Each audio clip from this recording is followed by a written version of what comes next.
En las profecías los nombres son vitales. Yo pregunto, por ejemplo, ¿los nombres de las 7 iglesias son importantes? ¿Es importante saber el significado de los nombres? Éfeso significa deseable. ¿Quién no desearía vivir en la época de la iglesia apostólica? ¿Verdad? Esmirna significa mirra fragante. Se usaba mirra para embalsamar a los muertos. Y la iglesia de Esmirna es la iglesia perseguida por los emperadores romanos. El nombre cuadra con lo que sucedió en la época. El nombre Nimrod significa rebelión, el constructor de la Torre de Babel. ¿Le cuadraba bien el nombre? ¿Cómo no? Babilonia significa ¿qué cosa? Confusión. Hoy en el mundo religioso impera la confusión doctrinal. ¿Cómo no? Eva significa madre de todos los vivientes. ¿Le cuadra el nombre? Claro que sí. Lucifer, portador de luz, es decir, reflejaba la luz del Señor. Saraí significa risa, porque era muy risueña. ¿Recuerdan cuando Dios le dijo que iba a tener un hijo? Se metió a la carpa y se echó a reír, porque decía, estoy demasiado vieja. Daniel significa Dios es mi juez, y el libro de Daniel se centra en el juicio. Esaú significa rojo. ¿Saben por qué le pusieron rojo? Porque cuando nació con bien peludo y el pelo lo tenía rojo. Por eso le pusieron rojo. Miguel significa ¿quién es como Dios? Matusalén significa cuando muera será enviado. ¿Por qué ese nombre? Qué raro ponerle un nombre cuando muera será enviado. ¿Saben cuándo murió Matusalén? El año que vino el diluvio. Era una profecía de tiempo su nombre.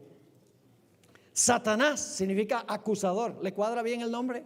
¿Cómo no? Diablo significa mentiroso, diabolos. Elías significa mi Dios es Jehová. ¿Qué es significativo eso? Enoc significa dedicado. Esdras ayuda, y Esdras fue el que ayudó a reedificar la ciudad de Jerusalén. Nabal significa fatuo. Y la esposa misma le dijo, bien lo han nombrado, porque es un fatuo. Lázaro significa que Dios me ayude, porque este rico no me está ayudando. Israel significa príncipe de Dios. Salomón significa el dador de paz, porque durante el tiempo de Salomón imperó la paz en Israel. Boanerges significa hijos del trueno. Bien, una buena descripción del carácter de Juan y su hermano. Moisés, uno sustraído, porque Moisés fue sustraído de las aguas.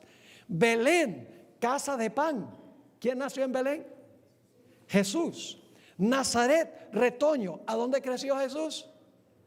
En Nazaret. Getsemaní, almazara, es a donde se saca el aceite de las aceitunas, presionando. Estuvo Jesús presionado en el Getsemaní. ¿Cómo no? Gólgota, lugar de la calavera, donde murió Jesús. Bien, los nombres son significativos. Jordán significa el que desciende, porque el Jordán desciende del monte Hermón rápido y tortuosamente para entrar al valle. Isaías, la salvación del Señor. Isaías profetiza la salvación del Señor a través del Mesías. Yahweh Jireh significa Dios o Jehová proveerá, cuando Abraham ofreció a Isaac. Bien nombrado. Dalila significa la consumidora, y consumió a Sansón. Emanuel significa Dios con nosotros. Jesús significa Jehová salva. Cristo el ungido. Jacob suplantador. Armagedón, monte de la congregación. Abadón, destructor. Yo pregunto, ¿son importantes los nombres simbólicamente hablando? Y estos son algunos, solamente algunos, para que veamos la importancia de conocer el significado. En las profecías, los números también son simbólicos. El número 4 representa universalidad, porque incluye los 4 ángulos de la tierra. Es decir, cuando usted encuentra 4 significa universalidad, o significa todo el cosmos. El número 7 representa ¿qué cosa? Perfección o totalidad. El número 3 representa la deidad, el Padre, el Hijo y el Espíritu Santo. El número 6 representa apostasía. contra Dios. El número 10 significa todo o entero. Y no tenemos tiempo de leer todos los versículos, ahí los tienen en el manual. El número 40 representa tribulación. Cada vez que usted encuentra, Jesús va al desierto 40 días. El pueblo de Israel es probado por 40 años. 40 días Goliat desafió a los ejércitos de Israel. El 40 tiene que ver con tribulación. Y es interesante, Jerusalén fue destruida 40 años después de la muerte de Jesús. Así que los números hay que ver, si se usa un número en las profecías, hay que ver qué significa ese número. En las profecías las bestias son simbólicas.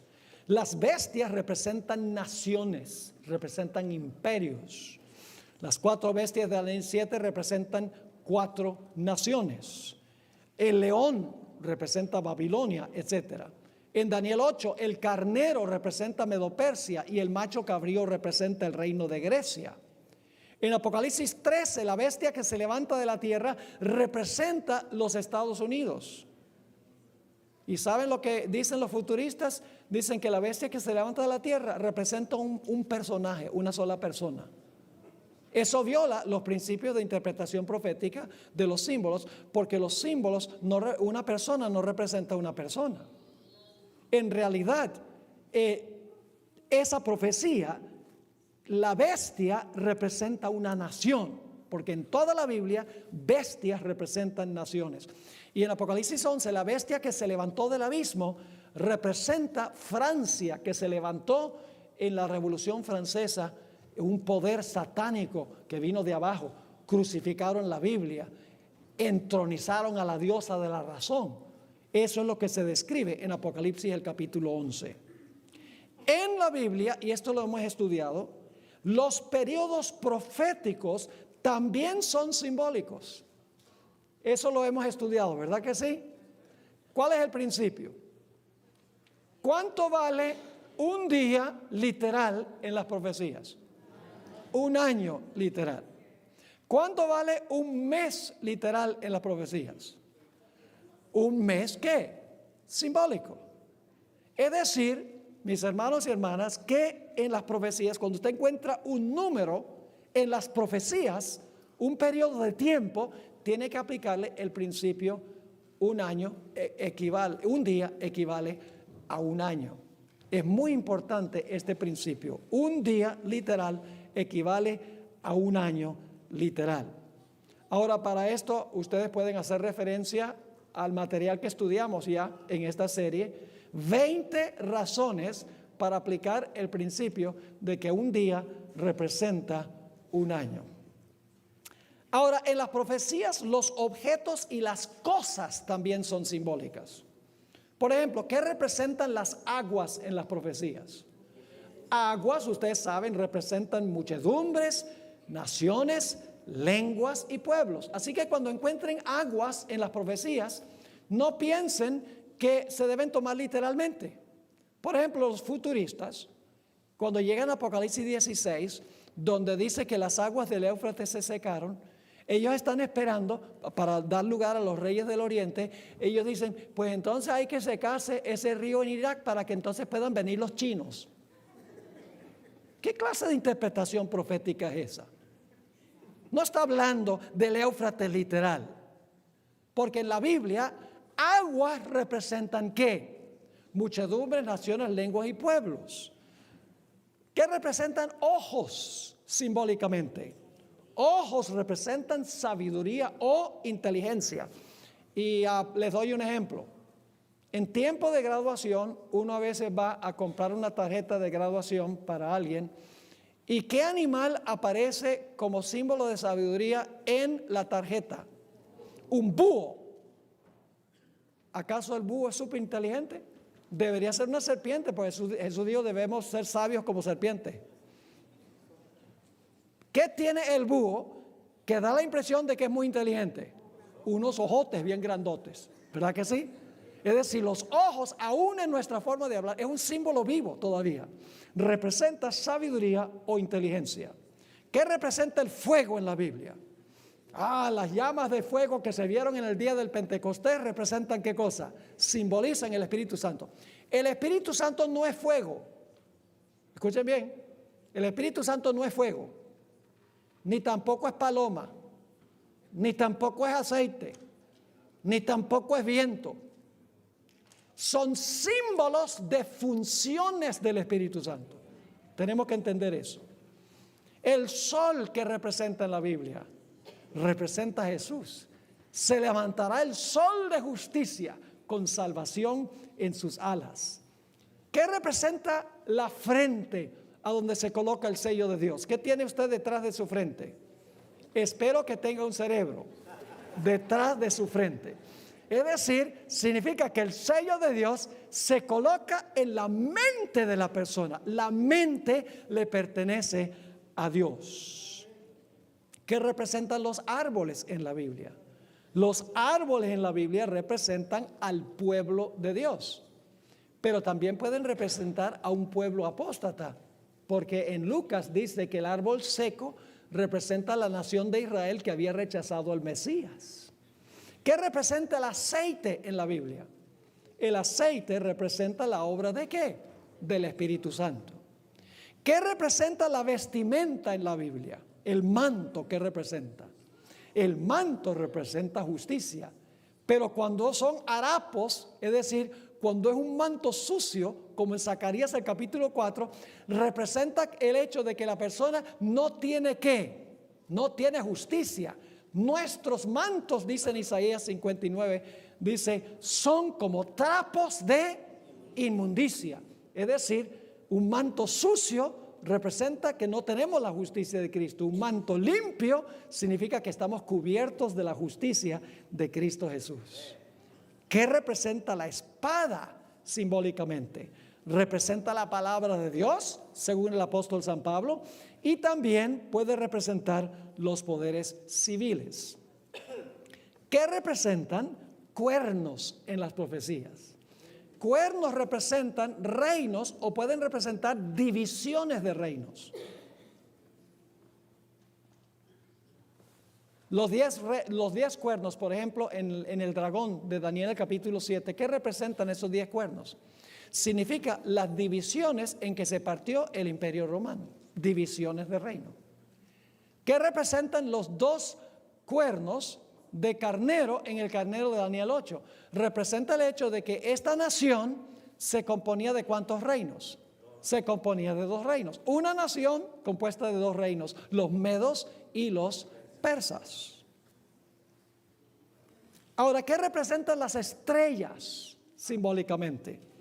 Pueden representar a Cristo, pueden representar a Satanás, pueden representar a los pastores de la iglesia y pueden representar a los miembros de la iglesia en general.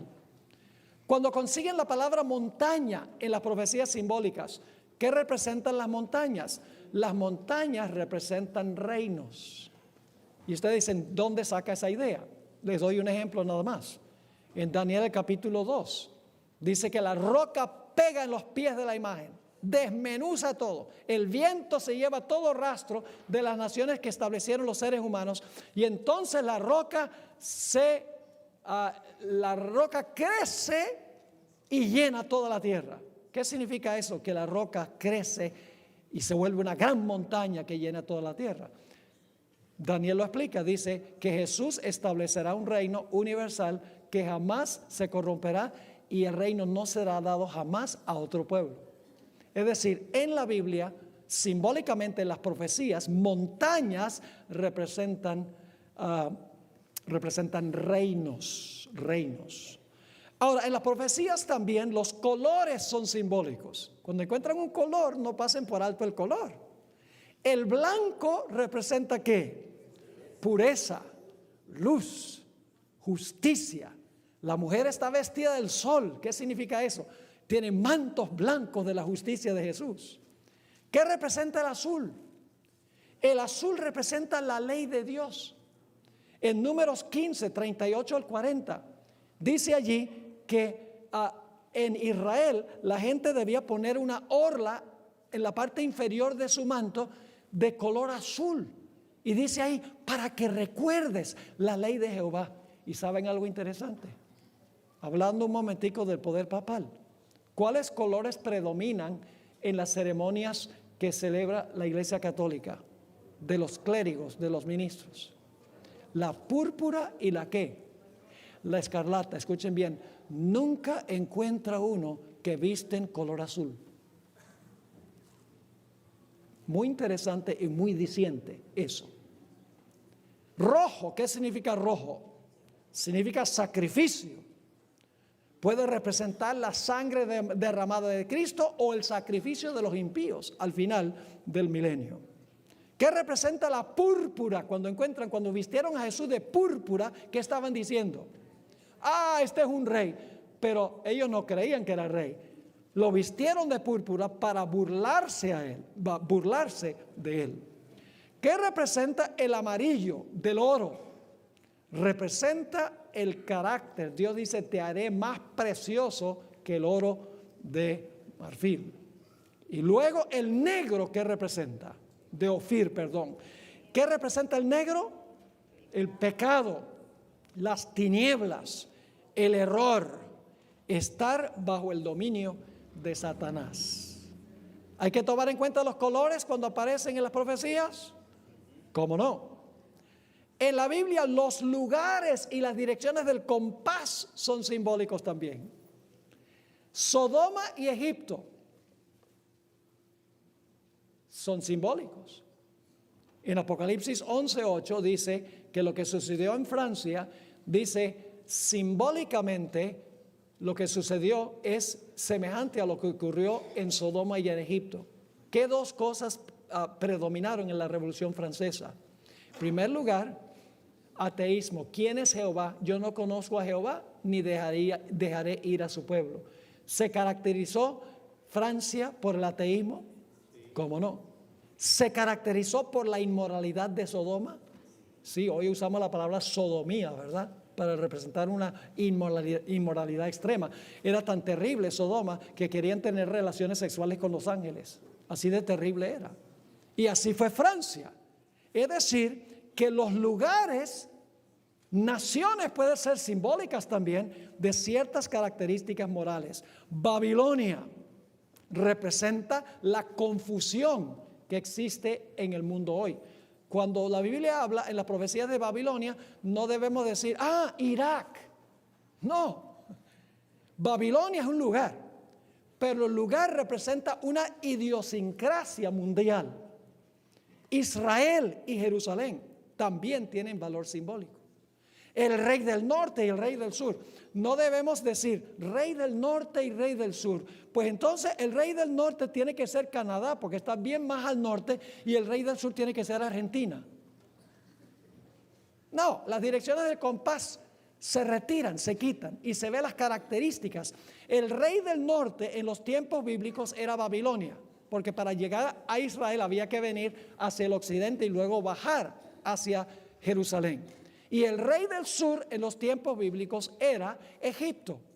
Es decir, que no debemos nosotros pensar que cuando se usa el rey del sur y el rey del norte, tenemos que buscar a alguien literalmente en el sur o literalmente en el norte. No, el rey del norte es Babilonia y Babilonia es espiritual. El rey del sur es Egipto y Egipto representa el secularismo o representa el comunismo.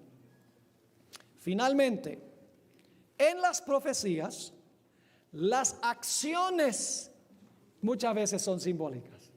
Las acciones son simbólicas. Les doy un par de ejemplos. En Apocalipsis capítulo 10, se le dice a Juan que tome el librito, que dicho sea de paso, el librito es Daniel 8 al 12. Tienen un material en el manual especificando eso. Daniel 8 al 12 especialmente se enfoca en el juicio investigador, la purificación del santuario. Así que a Juan se le dice, come el librito. Es una acción. Nadie anda comiendo libros por ahí. Eso es simbólico. Y dice, será dulce en tu boca y amargo en tu vientre. Es lo que pasó en 1844. Juan representa el pueblo de Dios en 1844. El mensaje del juicio fue dulce porque esperaban que Jesús iba a venir. Pero luego el mensaje del juicio, de la purificación del santuario, se volvió amargo porque Cristo no vino cuando lo esperaba. Las acciones, en otras palabras, son también simbólicas. Y finalmente, en Apocalipsis 17 se menciona una ramera que se está portando como una ramera, está actuando como una ramera. ¿Qué representa eso? Un sistema religioso que actúa como actúa una ramera, fornica, es decir, no es fiel a su relación matrimonial, sino que en sus acciones fornica con los reyes, tiene otros amantes que no son Jesús. Así que hemos cubierto este principio. ¿Cómo interpretar los símbolos de las profecías? Si aplicamos estos principios, vamos a acertar en nuestra interpretación profética de los símbolos y no vamos a errar. Así que, hermanos y hermanas, tomemos estos principios que hemos estudiado y apliquémoslos en el estudio de los símbolos para que nuestra interpretación profética sea confiable y para que la gente pueda entender lo que Dios está tratando de enseñar.